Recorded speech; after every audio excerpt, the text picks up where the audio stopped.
नमस्कार, स्वागत है आपका हमारे चैनल पर। मैं हूं आपके साथ शिप्रा सैनी। डायरेक्टर विवेक रंजन अग्निहोत्री की फिल्म द कश्मीर फाइल्स की आंधी बॉक्स ऑफिस पर थमने का नाम नहीं ले रही है। लगातार फिल्म एक के बाद एक तमाम रिकॉर्ड ध्वस्त कर रही है और ताबड़तोड़ कमाई दूसरे हफ्ते भी लगातार जारी है। अगर फिल्म के वर्ल्ड वाइड कलेक्शन की बात की जाए तो ट्रेड एनालिस्ट तरन आदर्श ने जो ट्वीट किया है उसमें उन्होंने जानकारी दी है कि द कश्मीर फाइल्स ने world wide collection 206 crore 10 lakh रुपये ये फिल्म कर चुकी है। यानी 200 का आंकड़ा इस फिल्म ने पार कर लिया है, 200 करोड़ का आंकड़ा। तो अपने आप में ये बता रहा है कि किस तरीके से जो फिल्म है वो लगातार सक्सेस हासिल कर रही है, तमाम बड़ी फिल्मों को पीछे छोड़ दिया है। फिर चाहे बात सूर्यवंशी की जाए या फिर स्पाइडरमैन की जाए। ट्रेड एनालिस्ट तरन आदर्श ने एक ट्वीट किया है, उसमें लिखा है कि फिल्म द कश्मीर फाइल्स के कलेक्शन के लेटेस्ट आंकड़े जो हैं उन्होंने बताया है कि द कश्मीर फाइल्स सेंसेशनल है। दूसरे हफ्ते में भी फिल्म ट्रेंड कर रही है और पोस्ट पैंडेमिक एरा में हाईएस्ट ट्रेंड करने वाली फिल्मों में द कश्मीर फाइल्स शामिल हो चुकी है। द कश्मीर फाइल्स ने सूर्यवंशी, 83 और स्पाइडरमैन को ओवरटेक कर लिया है। ये जानकारी भी तरन आदर्श की ओर से दी गई है। तो लगातार ये कहा जा रहा था कि जल्द ही ये जो फिल्म है ये 200 करोड़ रुपए का आंकड़ा पार कर लेगी और लगातार फिल्म जो है ताबड़तोड़ कमाई कर रही है। वहीं अगर बॉक्स ऑफिस कलेक्शन की बात की जाए तो हिंदुस्तान में भी फिल्म लगातार छाई हुई है और दूसरे हफ्ते का जो कलेक्शन है वो भी सामने आ चुका है। फिल्म के अगर कुल कलेक्शन की बात की जाए तो अब तक 179 करोड़ 95 लाख रुपए का कलेक्शन ये फिल्म कर चुकी है। आपको ये बता दें कि ये 11वें दिन का कलेक्शन है और आज भी लगातार तमाम शोज जो हैं वो हाउसफुल जा रहे हैं। तो अंदाजा लगाया जा सकता है कि जल्द ही ये फिल्म भारतीय सिनेमा में भी अपना तमाम जो रिकॉर्ड है न सिर्फ वो ध्वस्त करेगी बल्कि तमाम फिल्मों को भी पीछे छोड़ देगी और कई फिल्में पहले ही ये फिल्म जो है उनके रिकॉर्ड ब्रेक कर चुकी है। तो लगातार लोगों को ये फिल्म पसंद आ रही है और इस तरीके से लगातार लोग थिएटर में इस फिल्म को देखने के लिए पहुंच रहे हैं। क्योंकि जिस तरीके से ये फिल्म रिलीज हुई थी, पहले दिन की कमाई की अगर बात की जाए तो महज 3 करोड़ रुपए की कमाई इस फिल्म ने की थी। लेकिन जैसे जैसे स्क्रीन बढ़ती गई वैसे वैसे दर्शक भी बढ़ते गए और अब लगातार इस फिल्म को दर्शकों का भरपूर साथ मिल रहा है, भरपूर प्यार मिल रहा है। कश्मीरी हिंदुओं की चर्चा एक बार फिर हो रही है। एक बार फिर वो तमाम राजनीतिक चेहरे बेनकाब हो रहे हैं जो उस वक्त सत्ता में थे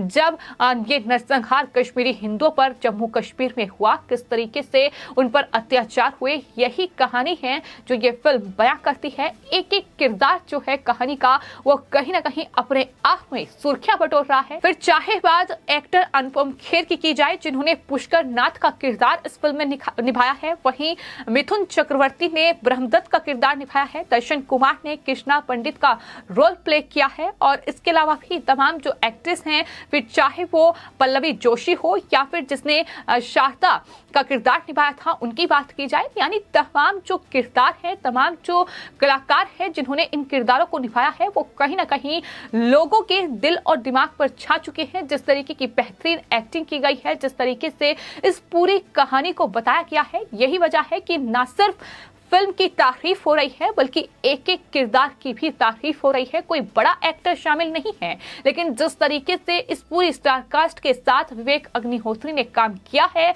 जिस तरीके से इस पूरी कहानी को बयां किया गया है, वो अपने आप में तारीफ के काबिल है और यही वजह है कि लगातार ये फिल्म तारीफ बटोर रही है। हालांकि कुछ लोग ऐसे भी हैं जो लगातार फिल्म पर सवाल उठा रहे हैं। कोई फिल्म को एक प्रोपेगेंडा करार दे रहा है तो कोई ये कह रहा है कि गुजरात इलेक्शन के मद्देनजर इस फिल्म को रिलीज किया गया है। इसी कड़ी में जो प्रकाश राज हैं, साउथ के एक्टर हैं और बॉलीवुड की कई फिल्मों में काम कर चुके हैं, उनका अब इस पूरे फिल्म पर ट्वीट सामने आया है जिसमें उन्होंने इस फिल्म को एजेंडा बताया है। आपको बता दें, अपने ट्विटर हैंडल पर प्रकाश राज ने एक कार्टून को रिट्वीट किया है और इस कार्टून में फिल्म द कश्मीर फाइल्स को लेकर कटाक्ष किया गया है। प्रकाश राज ने कार्टून को रिट्वीट करते हुए लिखा, नफरत हमें कहीं नहीं ले जाएगी, ये हम भारतीयों के लिए है। हम अपनी प्राथमिकताएं जानें, जागो, उठो, अपनी आवाज उठाओ। तो ये उनकी तरफ से ट्वीट किया गया है। हालांकि सोशल मीडिया पर वो अब जमकर ट्रोल हो रहे हैं और हमने देखा है कि लोग जिस तरीके से द कश्मीर फाइल्स को पसंद कर रहे हैं और जो द कश्मीर फाइल्स पर सवाल उठा रहे हैं, उन्हें लगातार सोशल मीडिया यूजर्स के द्वारा ट्रोल किया जा रहा है। उन्हें लगातार उनकी नाराजगी का सामना करना पड़ रहा है। तो जिस तरीके से एक तबका इस फिल्म की लगातार आलोचना कर रहा है, उसको लेकर भी फिल्म के डायरेक्टर विवेक रंजन अग्निहोत्री लगातार बयान दे रहे हैं। लगातार वो साफ तौर पर ट्विटर पर एक्टिव हैं और अब कानपुर पहुंचे तो विवेक रंजन अग्निहोत्री की ओर से ये कहा गया कि आतंकवाद जो है वो आज के समय में व्यवसाय बन चुका है।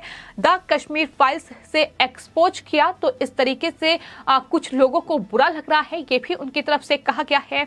तो उन्होंने साफ तौर पर कहा कि आने वाले समय में देश के विभाजन और आपातकाल पर भी वो फिल्म बनाएंगे। विवेक से मिलने के लिए तमाम जो लोग हैं कानपुर में वो पहुंचे थे, जहां उन्होंने मीडिया से बातचीत करते हुए ये कहा कि सैनिकों पर जो आरोप लगा बर्बरता का झूठे आरोप थे जाहिर तौर पर, और फिल्म के माध्यम से भी इस बात का खुलासा किया गया है कि किस तरीके से सैनिकों पर भी सवाल उठे, उनकी कार्रवाई पर भी सवाल उठाए गए और कश्मीरी हिंदुओं के पलायन के जिम्मेदार ये आतंकवादी या फिर कट्टरपंथी नहीं है बल्कि सैनिक हैं। इस तरीके की खबरें भी लगातार चलती रही, लेकिन अब विवेक रंजन अग्निहोत्री ने बताया है कि आखिर सच्चाई क्या है, किस तरीके से जब वहां सेना ने तमाम कश्मीरी हिंदुओं की मदद की, तमाम उन्हें प्लान करना जब पड़ा तो वहां उनकी मदद के लिए ये तमाम सेना के अधिकारी ही थे, ये तमाम सैनिक ही थे जो सामने आए थे। लेकिन इन पर ही जब आरोप मढ़ दिए गए तो उसका खुलासा इस फिल्म में किया गया है और यही वजह है कि कुछ लोगों को बुरा लग रहा है और वो परेशान हैं कि आखिर सच्चाई सामने क्यों आई है। विवेक अग्निहोत्री लगातार इस बात का जिक्र कर रहे हैं। तो फिलहाल उनकी तरफ से अखिलेश यादव और साथ ही कांग्रेस पार्टी के तमाम लीडर जिस तरीके से द कश्मीर फाइल्स पर सवाल उठा रहे हैं, इसको लेकर भी उन्होंने जवाब दिया है। पत्रकारों ने उनसे पूछा कि अखिलेश यादव ये कह रहे हैं कि दरअसल गोधरा और लखीमपुर खीरी कांड पर भी फिल्म बननी चाहिए। इस पर भी विवेक रंजन अग्निहोत्री ने जवाब दिया और कहा कि ये लोग तो राजा हैं और हम रंक हैं, जरूरत है तो खुद ही फिल्म बना लें, इसमें कहने की क्या बात है, इस तरीके से उन्होंने जवाब दिया है। तो लगातार फिल्म के डायरेक्टर विवेक रंजन अग्निहोत्री एक्टिव हैं और इन तमाम लोगों को करारा जवाब भी दे रहे हैं, क्योंकि उन्होंने इस फिल्म को बनाने के लिए जितनी मेहनत की है, जितनी लंबी रिसर्च इस फिल्म पर चली है, कई सालों की मेहनत के बाद ये फिल्म बनकर तैयार हुई और जाहिर तौर पर यह फिल्म आज जब दर्शकों के सामने है तो इस तरीके से बड़ी तादाद में लोग इस फिल्म को पसंद कर रहे हैं। लोग न सिर्फ उस एक्टिंग को पसंद कर रहे हैं बल्कि कहीं ना कहीं जिस तरीके की सच्चाई, जिस तरीके के डायलॉग और जो सच में घटना हुई है, कहीं ना कहीं जो फिर चाहे वो जेएनयू की बात हो या फिर कश्मीर में कश्मीरी हिंदुओं के प्लान के दौरान की राजनीतिक चर्चा हो, तमाम बातों का जिक्र इस फिल्म में किया गया है और इस तरीके से फिल्म लगातार बॉक्स ऑफिस पर सुपरहिट साबित हो रही है, या यूं कहें कि बॉक्स ऑफिस पर यह फिल्म एक सुनामी लेकर आई है, क्योंकि तमाम फिल्मों के जो रिकॉर्ड हैं इस फिल्म ने ब्रेक कर दिए हैं और तमाम फिल्में इसके सामने ध्वस्त साबित हो रही हैं। फिर चाहे वो बच्चन पांडे हो, गंगूबाई हो या इससे पहले रिलीज हुई राधे श्याम हो, फिल्म कई रिलीज हुई हैं लेकिन द कश्मीर फाइल्स को कोई भी मात देने में कामयाब नहीं हो पाई है और माना जा रहा है कि आने वाले दिनों में ये फिल्म 300 करोड़ रुपए का आंकड़ा भी पार कर लेगी, क्योंकि जिस तरीके से कमाई लगातार बढ़ रही है, अभी भी कलेक्शन कम होने का नाम नहीं दे रहा है बल्कि लगातार बढ़ रहा है। और न सिर्फ हिंदुस्तान में बल्कि दुनिया के लगभग 25 देश ऐसे हैं जहां कई सौ स्क्रीन पर ये फिल्म रिलीज की गई है, जहां लोग इस फिल्म को देखकर भावुक हो रहे हैं, जहां लोग ये चर्चा कर रहे हैं कि कश्मीर में जिस तरीके की तस्वीर अभी तक उन्हें दिखाई गई, कहीं ना कहीं वो असल तस्वीर से अनजान थे। यानी कश्मीरी हिंदुओं के साथ जो बर्बरता, जो सुलूक 1990 में हुआ, ये उन्हें मालूम नहीं था। लेकिन इस फिल्म के जरिए उन्हें पता चला है कि आखिर किस तरीके का सलूक कश्मीर में कश्मीरी हिंदुओं के साथ किया गया, किस तरीके से उनके मंदिरों को तोड़ा गया, उनके कारोबार को खत्म कर दिया गया, उन्हें धर्म परिवर्तन करने पर मजबूर किया गया, और अगर किसी ने धर्म परिवर्तन नहीं किया उसे गोलियों से भून दिया गया। ये तमाम घटनाएं हैं जो इस फिल्म में दिखाई गई हैं। और खुद जो कश्मीरी हिंदू हैं, जो देश के अलग अलग राज्यों में बसे हुए हैं, जो विदेशों में हैं, वो खुद ये कह रहे हैं कि फिल्म में जो दिखाया गया है वो महज, वो कहेंगे कि 5% ही दिखाया गया है, क्योंकि कश्मीरी हिंदुओं ने जिस तरीके का माहौल वहां देखा है, जिस माहौल में वो भागने पर वहां से मजबूर हुए थे, वो आज भी कहीं ना कहीं उनके दिल और दिमाग पर है। ये साफ तौर पर उनकी तरफ से कहा गया है मूवी देखने के बाद। तो यही वजह है कि इस फिल्म को इस तरीके का जनता का सपोर्ट मिल रहा है और लोग ये मांग कर रहे हैं कि अब